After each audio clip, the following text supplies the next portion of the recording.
Hello, everyone. Welcome to another meeting of our Conversational AI Reading Group. Today, we are excited to have Simone Scardapane from Sapienza University of Rome talking about efficient and resource-constrained dynamic neural network. If you have any question during the talk, raise your hand or drop them in the chat. Without any further delay, the stage is all yours. Thank you. Thanks. Thanks for the invitation, especially.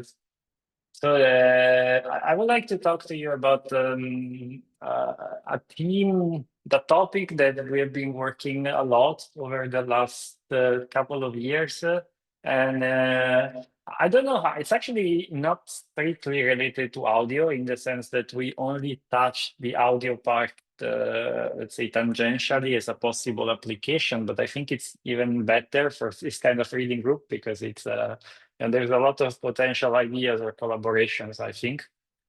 And it's a broad talk. I don't know how familiar you are with some of these materials, so I included a lot of things, and I mean, we'll see what I can cover, but the core of it is a couple of papers that we developed that we published last year in a couple of conferences. So a little bit about myself. I am a professor in Sapienza, which is the major university in Rome, in Italy. And I'm also active. I mean, I'm kind of a multidisciplinary person. So I'm also active in the physics nuclear group here. And I'm also a fellow in the advanced studies school that we have here. We have a small group of PhDs, approximately 10, and it's also kind of multidisciplinary. So most of them come from engineering, but I'm also co-supervising students from different disciplines, such as earth science. If you're active on Twitter, maybe you saw a little bit. I published a small book on as an introduction to neural network, maybe 1 year and a half ago, and I happy it got a bit of popularity as much as a book can have it. So what's the topic of the talk and why I got interested in that? So my department, it's an engineering department with a focus on electronic and telecommunication. So efficiency has always been a very important topic. I've been working in neural networks since lots of years, I'd say 10 as a professional researcher. And for most of my career, the cost of the neural network was fundamentally fixed. So what happened was that you have a problem, you design a model, or you take a model from the outside, and this model will have a certain cost that also depends on the hardware, it depends on the quantization, it depends on a lot of different things, but it's fixed. That's the point. So you take it, either you like it or you don't like it, you have to change it.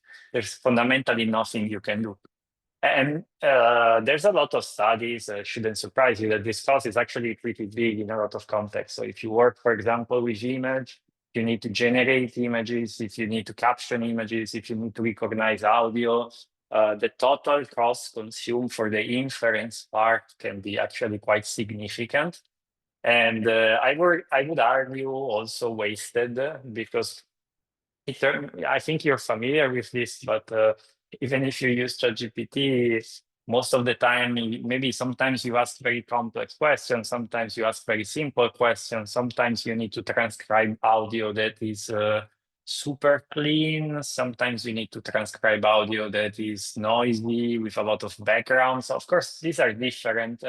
And it has always been a bit weird for me that the two were handled with the same identical cost, typically. And I mean, it's also in the training, in the inference. The costs today are becoming, massive. And there's this idea that most of the GDP in the US, for example, right now, it's driven by major data centers in AI. And also, I mean, we'll see a little bit of this at the end, but also in the training, I think we are wasting a lot of energy in the optimization part. And one could wonder whether this part could be optimized, because when you're talking about spending $1 million for a training, for example, I mean, it becomes important to think how this is allocated in terms of flops, in terms of single operations, no? It's actually becoming interesting right now. For example, there's some very simple work done by some companies that are fundamentally trying to build routers that try to match the complexity of your query to different models. But I would say this is still quite in infancy.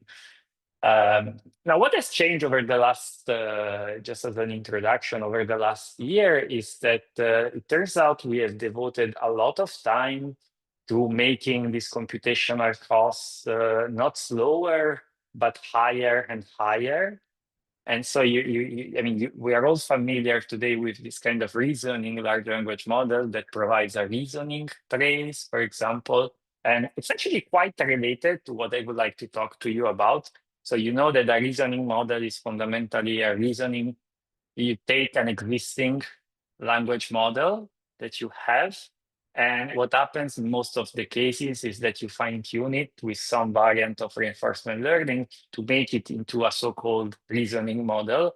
And the reasoning part is a block of tokens that are output before the actual answer that are not part of the answer.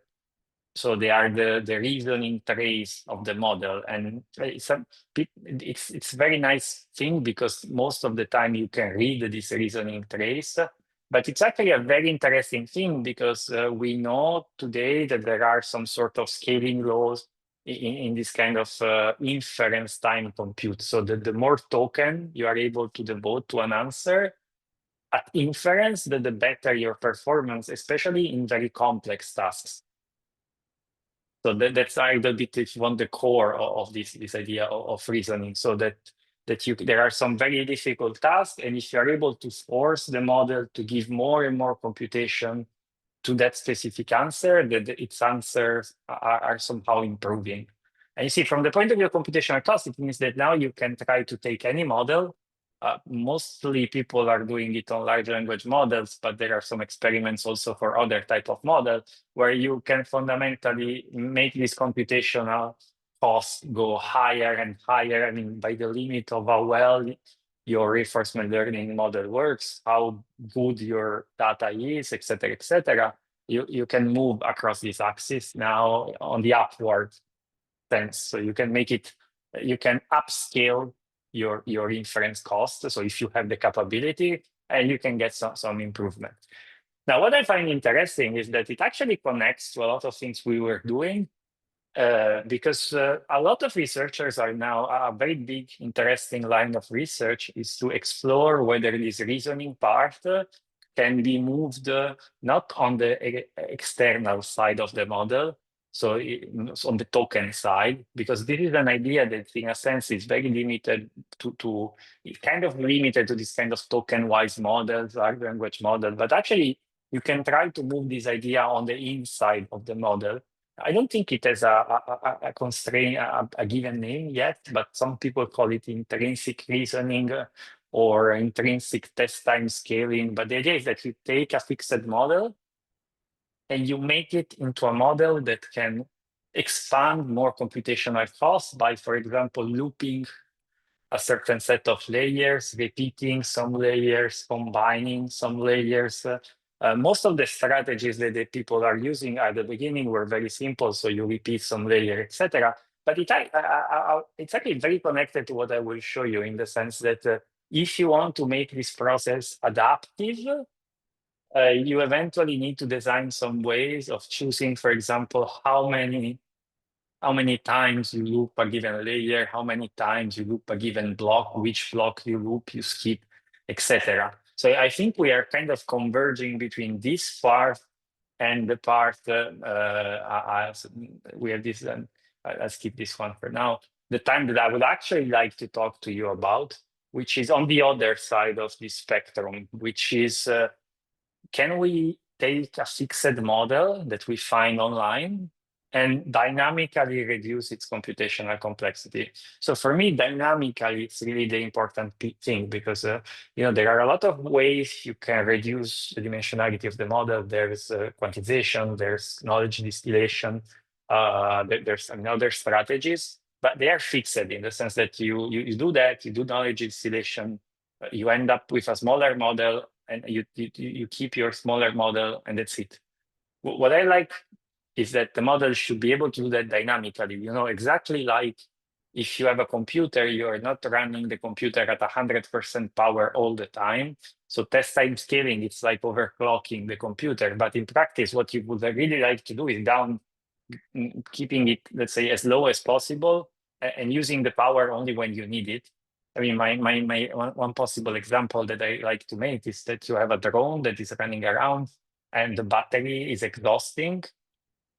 Maybe you have some artificial intelligence model, some neural network on top of that drone, and you don't want to turn the model down, let's say binarily, but you want maybe, if possible, to reduce its performance to keep as much battery as possible. So that's the idea of dynamicity. Okay, you have the model, and the model kind of reduce its own complexity dynamically. And eventually, I would like the two strands to become done. No? You have a model, and it can shrink, it can expand, it can allocate as much compute as you would ideally want to have. Now, I don't have a lot of name here. Sometimes we call it conditional computation. Sometimes we call it, right now I'm trying to call it downscaling, but it's a very general idea. So I think that, for example, for transcription, it's a very powerful idea because most of the time when we speak, maybe we are in very clean environment, there's silence. So there's a lot of situations where in practice, you don't really need to have a very big model. I'll make a brief pause in the blue slide. So if you have questions, you can make them, and I can also water myself.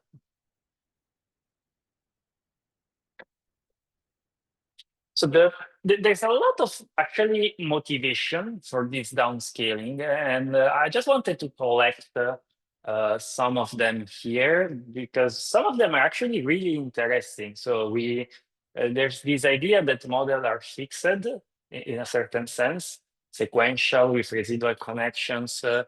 Then in some sense, we forget how much redundancy and how much useless information goes through the model. And we kind of forget how much of that information is wasted computation. So in most cases, we are paying for that. Okay. I mean, some of these it's pretty trivial. Some of these are coming back. But for example, there's a very simple idea known as early exiting in the literature that's been exploited a lot in also large language model. This is an example from a few years ago. But the idea is that, for example, if you're doing autoregressive generation here, you see the top, it's a standard transformer. It's actually what most people are doing. But on the bottom, you can show that in many cases, you can actually stop the computation earlier than the end of the model. And it's very simple because what happens is that you take the output classification head and you simply attach it to the hidden part of the models. It's very easy to do in a transformer. And why does it happen? It happens because there are some tokens that are super simple to predict based on the previous token.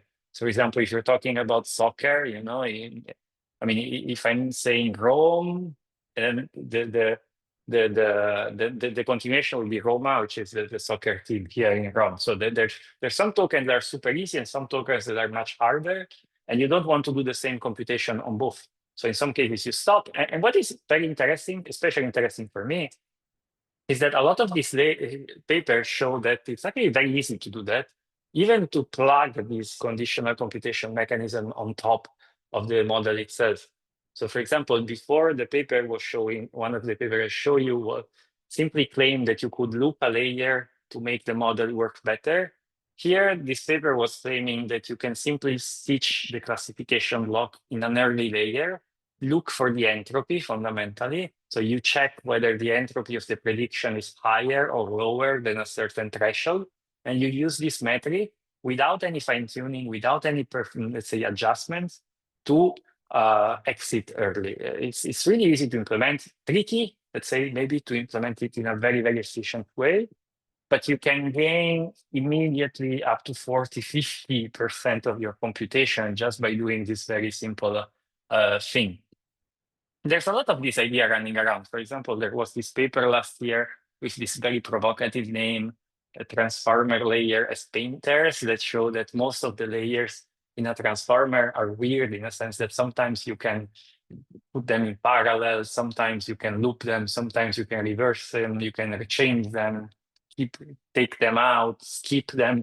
And it turns out that in terms of performance, there are some situations that are extremely resistant to this different type of reordering. Which kind of makes sense, it depends a little bit on the residual structure of these models.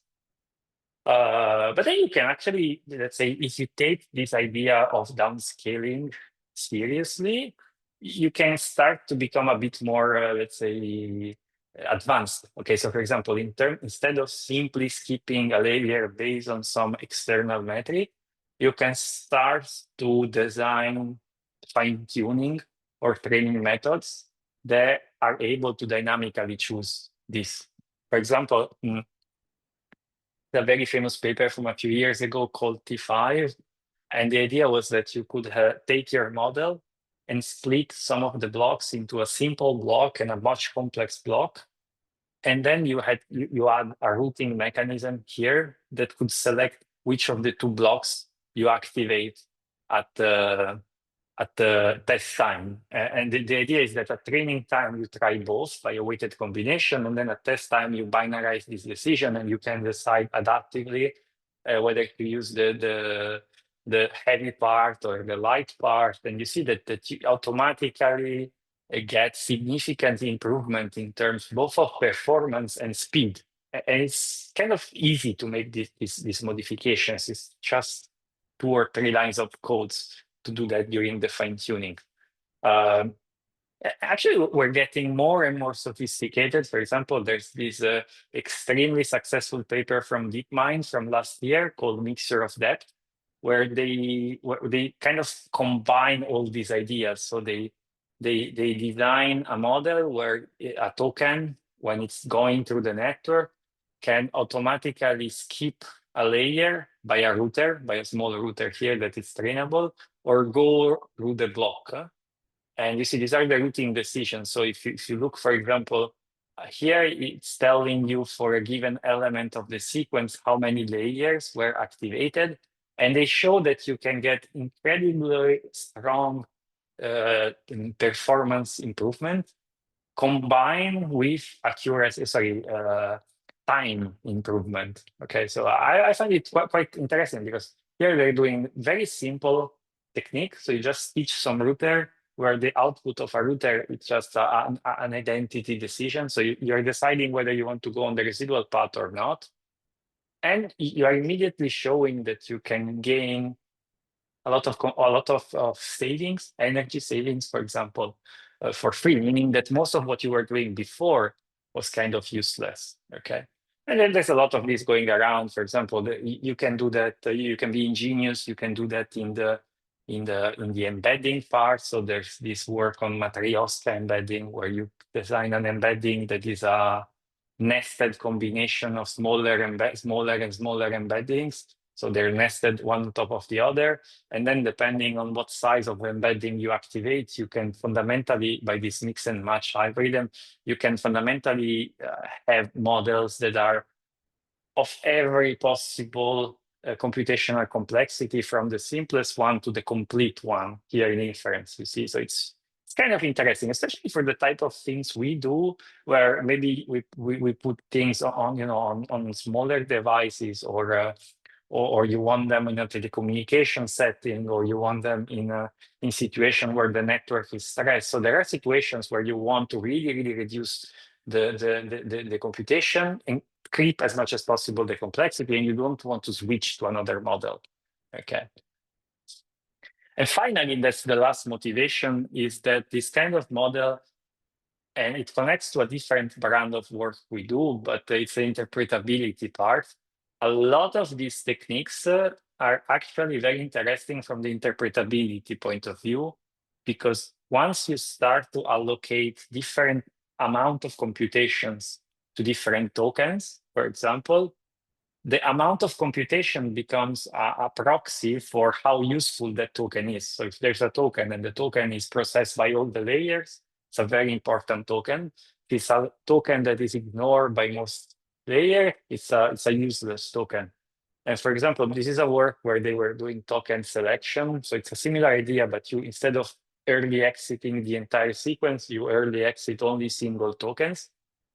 Then you visualize which tokens are are ignored, and you see you get some maps that are incredibly nice in terms of interpretability. So if you've ever worked with, I don't know, saliency map, feature attribution, and interpretability, these are much better, and they're better because they are an intrinsic part of the model. It's not a post-hoc saliency map. It's really part of the way the model is allocating its whole computation. So it's really, let's say, what the model is considering fundamental in the data it's looking at.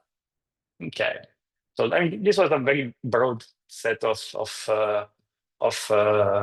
motivation. A few papers that I find kind of motivated me through the last 5 years. I don't know if you have questions until now. Sorry, I need water. I have like one general question. I don't understand some part, like how this detection, what is the strategy to detect where to do the earliest stuff or where to like It skip the depends. So token? in the for the token, you mean here? Yeah.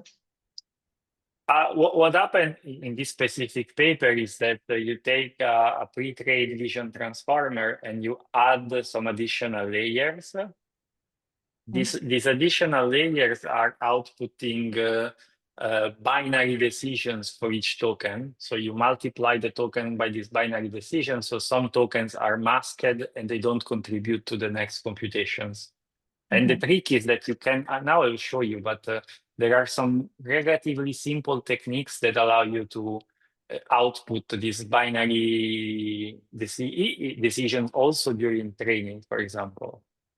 I see. I see. Okay, And interesting. they have trainable parameters inside, and you can train them. Now they're actually pretty common because, for example, there's a lot of work on mixture of experts, also for audio. And mixture of experts have similar routers. The router takes the token and decide the indices of the experts to activate. So also in that case, you need some discrete decision during the training phase, which is done through I don't know, for some top K operation, for example. The difference is that in a mixture of expert, you are activating a subset of the model, but let's say that the computational cost is fixed typically in a MOE. I'll talk a bit more later, but it's, I don't know, if you fix 3 experts per token, then you can compute how much complexity the model takes, how much computation, and that's also fixed. So there's no dynamicity. I see. Perfect. Thank you. Actually, there is one question about efficiency. I think it is challenging to have very optimized code that can be in practice as fast as the dense model or even faster, both at training and inference time. Is it true? Any hint or trick to address this framework-wise? That's a very good question. So, I mean, one part of the answer, it's true in the sense that there are a lot of methods, we'll see them, where this kind of unstructured sparsity tend to be difficult to be matched on the GPU, for example. So there are a lot of situations where you design a method that looks very nice, then you try to implement it, and you still need to implement the matrix as a dense matrix with a lot of zeros, and then you see no improvements on the GPU. So that's true. And there are 2 answers to that. One is that there are methods, for example, mixture of depth is one example where actually the method is very simple, and thanks to its simplicity, it's easier to match it to the GPU. So it's easier to get real latency improvements, so not theoretical flops improvements. And the second answer is that today there are a lot of options to implement these kind of things at a lower level. So let's say at the level of not CUDA, but let's say a bit higher than CUDA and lower than Python. And for example, we have a couple of works where we show that if you implement it, let's say in a better way in Triton, we implemented them in Triton, you get latency improvement that are actually in line with the theoretical ones. For example, one simple trick that we had used a couple of times is that if you have this kind of unstructured sparsity where different tokens have different complexity and you need to run them on the GPU, you can sort them by how many, for example, experts they are activating. And then on the GPU, you send the coherent blocks of activations, and that's a very simple trick that allows you to get the practical theoretical limit also in terms of real latency.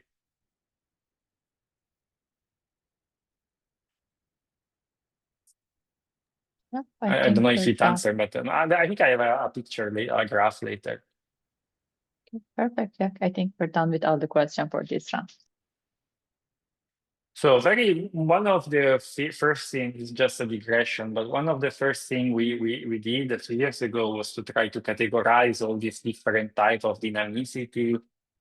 So fundamentally at the time now, the survey is actually not updated, so there's a few things missing. But the core idea and one motivation for working on that is that for example, you take a neural network, so this is a very simple neural network, but it also holds for large language model or kind of models, is that what you can do is that you can consider techniques that, so where fundamentally the question is, how do I downscale a model? Okay, how do I make this model activate less, if you want, on your data? So one technique that we saw before is that you can try to sparsify dynamically the input. So you can focus only on interesting pieces. So you can design methods that remove tokens, for example. You can sparsify entire layers. So you can find techniques, early exit is an example, but there are skipping, where you try to skip mixture of depth, where you try to skip entire layers. And inside the layers, you can define methods where you skip part of the computation. So you remove, for example, different experts, if you have a mixture of experts, different channels, different heads, multi-head attention. So if you're able to do all these three things together, you see, you already get a very strong downscaling of the model across the three axes. And one reason I found it interesting at the time is that eventually all these things are very similar. So for example, if you want to design a layer that removes tokens, you need a trainable layer that it's a trainable one. So you don't want to put, let's say, a heuristic on top of it. You need a trainable layer that takes the set of tokens and select a subset of this set of tokens, for example. So if you want it to work at training time, it needs to be able to make this choice in a discrete way also during training. If you want to skip the layer, you need to design a method that takes a layer, it takes the current input, and decide whether it wants to go on a path with the layer or on a different path without that layer. So it's still a discrete choice. And the same, for example, for a mixture of experts. In a mixture of experts, you have a bunch of experts, and you need to choose a subset of those experts. Okay. The really interesting thing is that all these tasks are actually the same task. So it's the task of designing layers that are able to take discrete decisions. And for a lot of time, this was ignored in the literature because it was believed that this kind of highly discrete decisions were intractable during training because they typically tend to involve some argmax, for example, and there's this idea that the argmax is non-different, almost always zero in terms of gradient. So I mean, the neural network cannot really do anything which is discrete, only make continuous, for example, matrix multiplications. And what we know today is that it has grown to be a very interesting and very sophisticated field. There's an incredibly nice survey now. It has 2 or 3 years, but it's still very nice. This one, discrete latent structure in neural networks. So you can tackle these problems from first principles.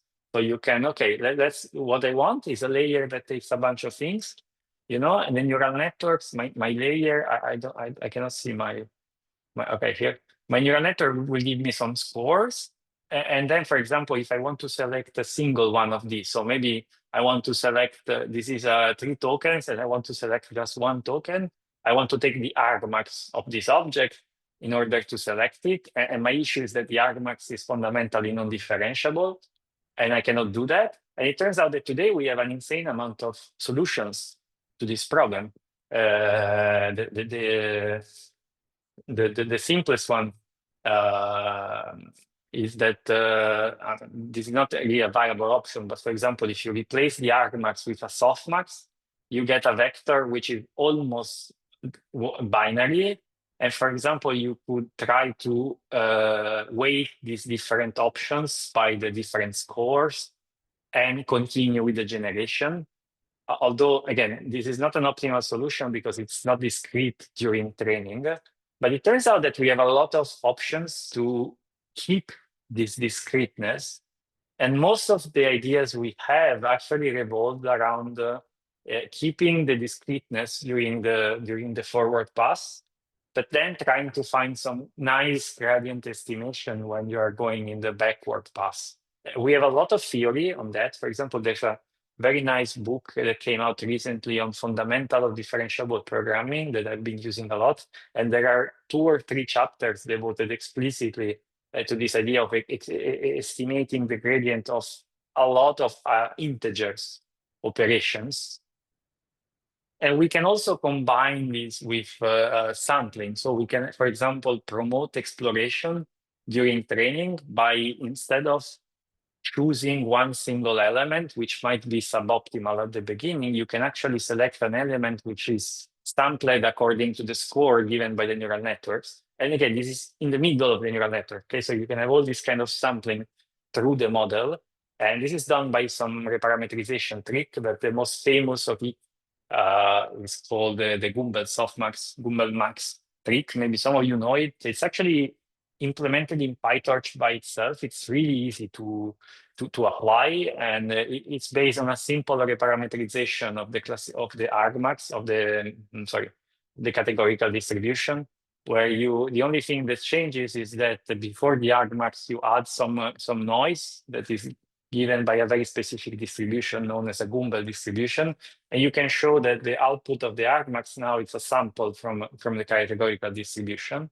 And you can combine all this idea to have techniques that allow you to sample elements, discrete elements during the forward pass, and also estimate the gradient in the backward pass. And the interesting thing is that you can do all of this with a couple of lines of code, because most of the techniques are already implemented in PyTorch, and they work well in some situations. They may have variance estimation in the other.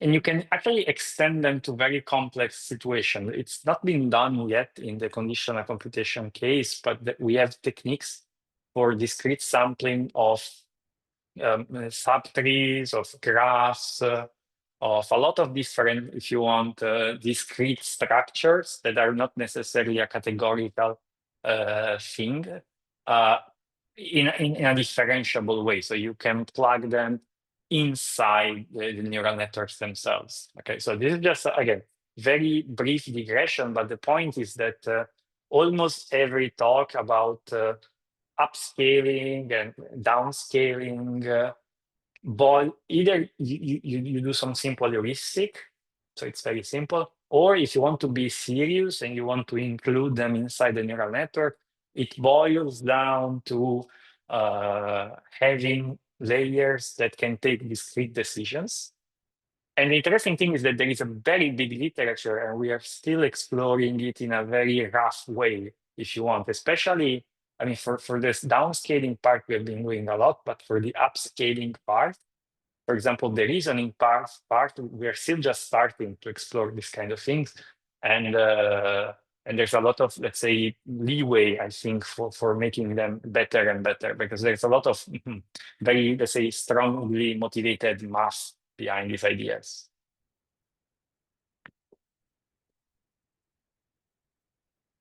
Not sure if there's question on this. A bit tangential, but it's one of my, let's say, I was in love with these techniques for quite a lot, so I tend to talk about them a lot. Yeah. If anyone has any question, please raise your hand or just share them in the chat.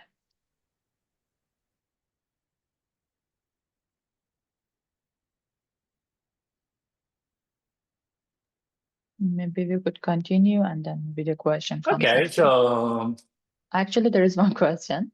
okay, go back. They ask, by upscaling, do you mean growing network or something else?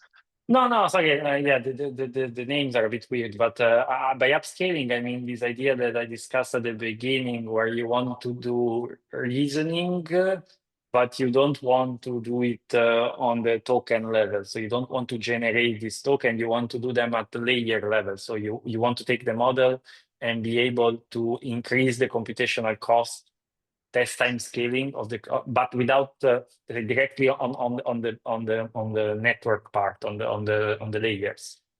Mhm. Why? The reason is that it can be more efficient, for example, for training, because you have a lot of flexibility, and you don't need, for example, you may not need pure reinforcement learning because you're not generating tokens, so you don't have decoding. Mhm. Yeah, yeah. So maybe we could continue. So and now, let's say sorry, after this very long, but for the actual reading group, the paper I suggested. So just to show you some precise ideas we have been working on over the last year, actually. So what people were doing most of the time is that you fine tune existing models. So you take existing models and you add some techniques, some layers, for example, that make them dynamic. Okay. Uh, and some of these will reduce the computational cost, and some of them are able to take this computational cost as an additional input fundamentally. Those are the ones that I really like. So having models where at inference time, you're able to say, okay, now use only 20% of the computational cost. As someone mentioned, okay, I already discussed this, but the Argo implementation is important. And this is also important for training. So just to show you a few things we did.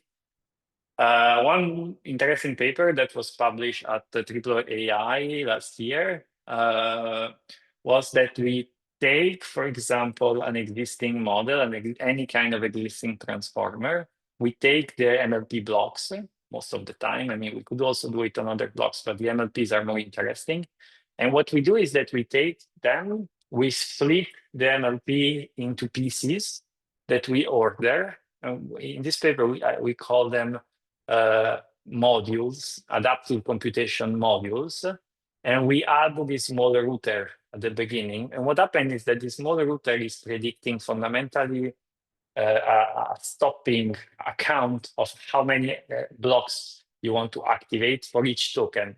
So you see here, for example, there's the original layer. The original layer is split into 5 pieces. There are 2 tokens. One token is more important, so it's activating 4 out of these 4 pieces, 5 pieces. And the simplest token is activating only 2 out of the 5. And internally, it's actually rather simple because you have the token, a gating network. The gating network is predicting a index between 1 and the number of modules. And you see here, for example, it's predicting 2. So we are activating this gate. There's a summation here. So only the first 2 are eventually active. And this, okay, it looks complex, but it's relatively easy to do because you take the layer, you replace them by this adaptive computational module, and we design the fine-tuning procedure. You can fine-tune also the router. You can do that on a specific downstream task, for example. And what we show that, for example, on the left, it's on the computer vision side, and on the right, it's on a speech recognition problem. Is that these are not latency, this is the flops, but we can match them in terms of latency. Is that it's a blue line, you can keep the accuracy, a good part of the accuracy, let's say, by significantly reducing the number of flops, especially if you compare it to additional to the baseline. So in this case, we had a lot of baseline, this modification, which was turning the model into a MOE. This is an early exiting technique. But more than accuracy, we had a lot of interesting results, for example, in terms of interpretability. So again, on the left, it's on the computer vision side, and on the right, it's on the speech processing side. This was, I think, a Spanish speech recognition task. And you see, each token here, what we show is fundamentally the cumulative number output by this token. So how many modules we are activating for each token. It tells us how complex that token is. And you see, we get this kind of very nice soft heat maps with respect to before. And in the speech case, it's even more interesting because you see you have this kind of plots where, for example, during the silence parts, the model is fundamentally inactive. So it's like it's using, let's say, a very, very limited amount of power. And instead, when there's, for example, a change in the syllable, a change in the tokens, you start using the bigger part of the model. So on average, you have a very, very strong reduction in the computational cost. We did a lot of work in this, especially in applications to telecommunications. Not sure if there's any interest here, but we were collaborating in these European projects where we had fundamentally big telecommunication channels that were modeled as a neural network.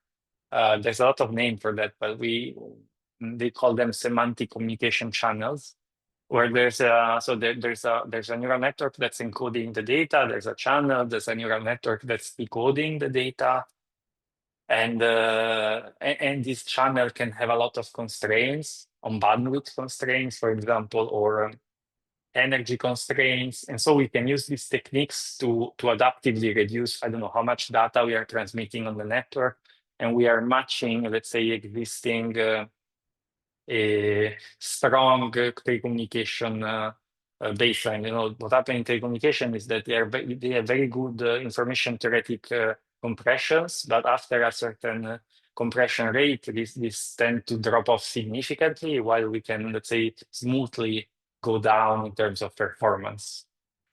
And lastly, what we have been doing now is so the core idea here is, let's say, for me, really this dynamic decomposition. So the model should be able to reduce the computation at the request of the user.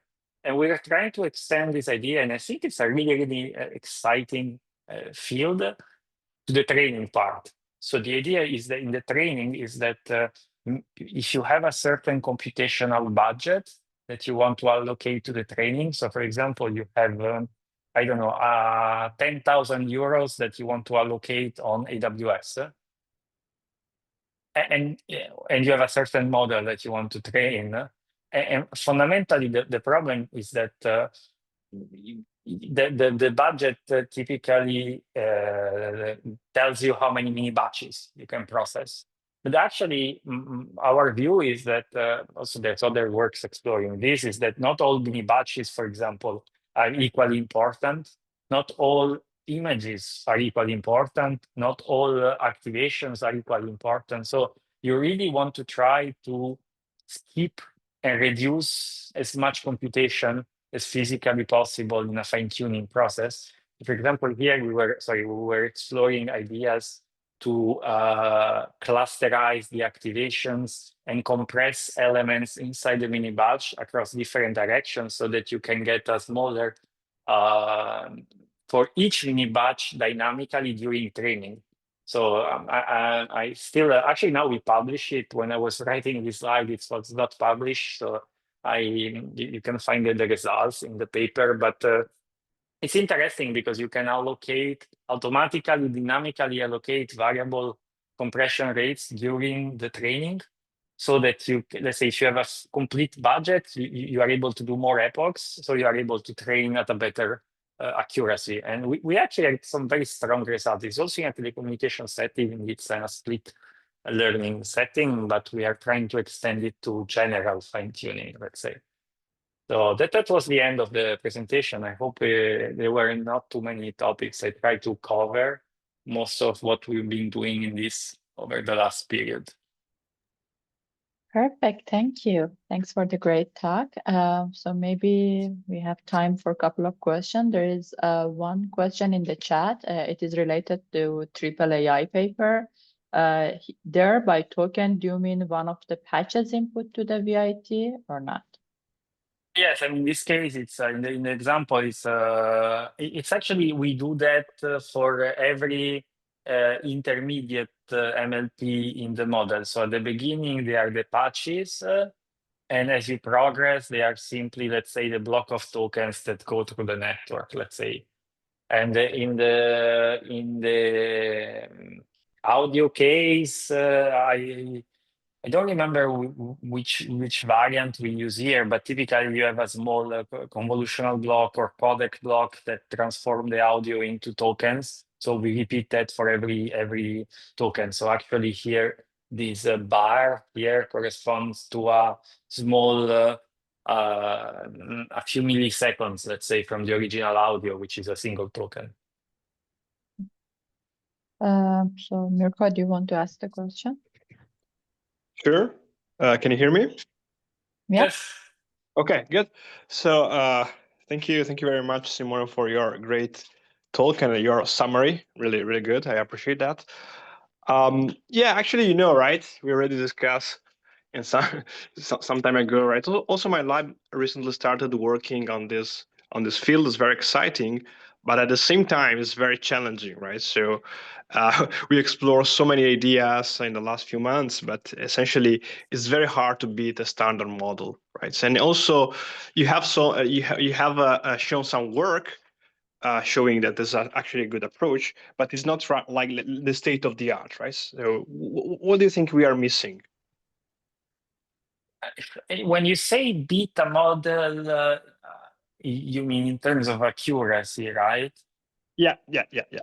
Yeah, I think that's a very interesting point, and it's actually one of the reasons I stress, for example, our application is that most of the work we have been doing starts from the premise that your concern is more on the efficiency side.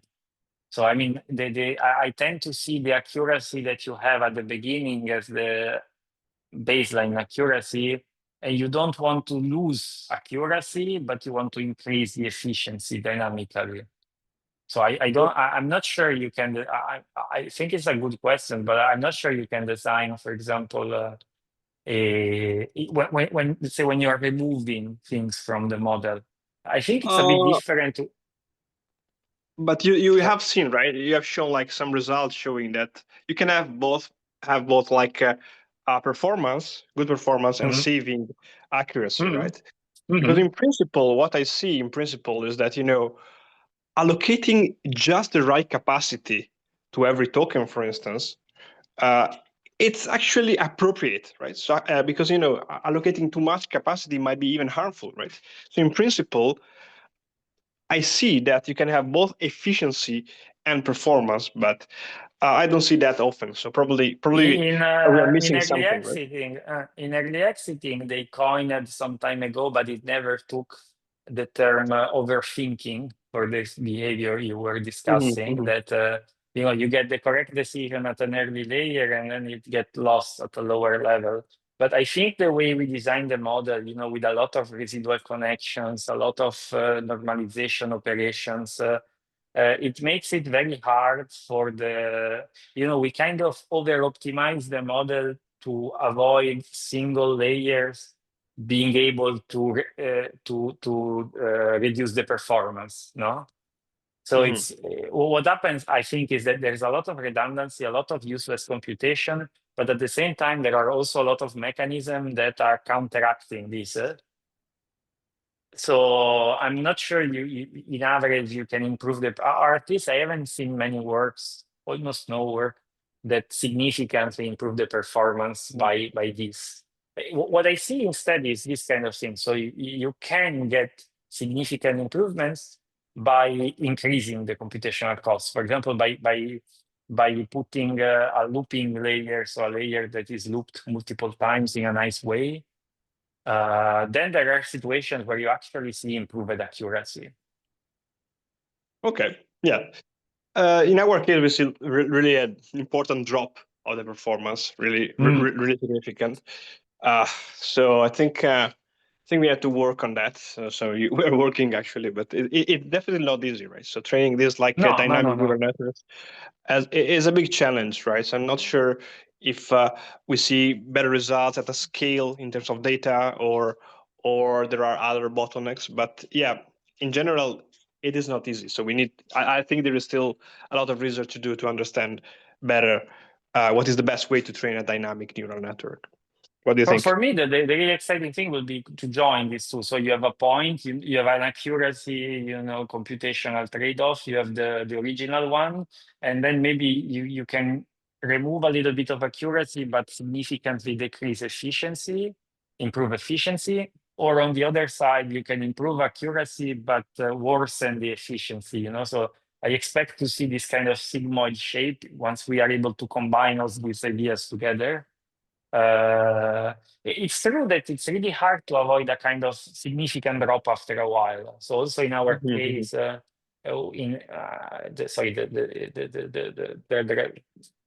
slides are very slow, but you see at certain point that the loss significantly gets worse because you are removing some significant parts. So it's true that we don't have a perfect. I mean, honestly, if we had a perfect solution, everybody would be using it. Yeah, Already. exactly. Yes, that's actually the spirit of my question. Thank you very much, Simone. Okay, so we have lots of questions. So maybe Sam, do you want to ask? Yes, yeah, thank you, Simone, for the informative talk. I was wondering about, so you mentioned like doing this in the context of like large language models and like basically models at scale. So I was wondering if this would be possible to do in like smaller neural networks. Do you have any intuitions on that? Actually, we started from small. When we started doing this kind of work, we were working on convolutional models. We were working on, I don't know, ResNet 50. Now we are working on vision transformer. I would say that this is much easier to do in a transformer case, mostly because of the way the transformer is designed. So you have a sequence of tokens, you can remove tokens. Of course, the larger the model, I guess, the higher the redundancy. So if you already have a model that is really small, really optimized in terms of hyperparameters, and your data is consistently of the same quality, etc., it might become more difficult. I see. But for example, we made some tests on. We were trying to think of some tests because we were working a lot with. I haven't shown it here on some high energy physics data sets. Whereas you have some collision data, and typically in those cases you tend to use smaller model because you need to have quick answers. So they're not yet using, let's say, extremely large models. And there are some situations that I don't know. Maybe you have an example that is super easy, and in that case, it makes sense that you can still remove a lot of information. I see. Also, thank you. I also had like a specific question about the VIT case. So, like, you take the patches, and then you like get the tokens using like a VQ VAE type of idea, or like what is the tokenization process exactly? No, it's not. In VIT, typically you just have a projection layer at the beginning. So the tokens that you get are not discrete; they are continuous. So the token is just a vector embedding in that case. I see. All right, I understand. All right. In the audio case, we also experimented with having some discrete codec at the beginning. So in that case, you get discrete tokens. But I don't think it changes significantly the model, because what you're doing, for example, if you want to select a token, is that you mask the entire token, for example. So it doesn't really matter if it's a discrete or a continuous token. I see. I understand. Yeah. Thank you. So a question from the chat: is the joint training of rotors and expert affected by the issue of moving targets? And if so, how to deal with that? Yeah, I think that's a big issue when you, for example, if you're pre-training a MOI, a mixture of experts, it's really difficult. But since we are fine-tuning, we can improve it. It's not always easy. For example, I skip some details, but in the ACM case, what we were doing is that when you initialize this module, you have a very short fine-tuning phase where you fundamentally try to initialize the weights by matching input and outputs. So you have a very short initialization where you try that to make the weight of the new block give you similar outputs to the original block. And then you fix them and you train only the router. So and it's since you're fine tuning, it's relatively since it doesn't take a lot of time to do these operations, so you can stabilize them quite efficiently. Okay. Another question is, do you foresee your adaptive computation modules being integrated into future efficient edge application? Yes, we were trying to apply them in this case. In this case, we were doing something a bit easier because it was a different project. So, but actually, we have also other ideas I didn't discuss because they were kind of redundant. But for example, after the ACM, we published a new RIPS paper where we were doing something similar, but for MOIs. So we had actually a dynamic MOI where the number of experts could be adapted for each token. And that was a bit easier to implement actually. So that's a direction we were pursuing a bit more right now. But they're kind of very similar. So you decompose the layer and then you find a way to find the very difficult part is that you need to find a subset of those layers. So here we do that by ordering. And in the dynamic KMOI, we were doing that by thresholding. But eventually, in that case, yes, I would really like to continue working on the edge case. Yeah. And maybe the final question is, can dynamic computation have a regularizing effect with cleverly constructed loss? Yes, for example, I don't know if this is the question, but for example, we design some regularizers for efficiency. So for example, something you can do is that if you have a target average consumption that you want to match, so you want, for example, that on average 80% of the model is active, you can do that by regularization. So you can fundamentally count how much computation you are doing and use it as a target for a regularization step. And that was very exciting. We didn't continue too much on that side because it's a bit harder to find situations where you have very precise, for example, computational cost in mind. But actually, for me, a big reason of making this kind of thing trainable is that once you make them trainable, you can do all sorts of things like regularization, losses, all sorts of stuff. So, I mean, it becomes easier to play with them during the backpropagation phase. Okay, perfect. I think we're done with all the questions. Thanks again for the great talk. Thanks for the invitation. Next week, we have Mark Delacroix from NTT Communication Science talking about neural target speech and sound extraction. I just want to remind that next week, the meeting is start at 10 as an exception. Thank you everyone for joining and looking forward to meeting you all next week.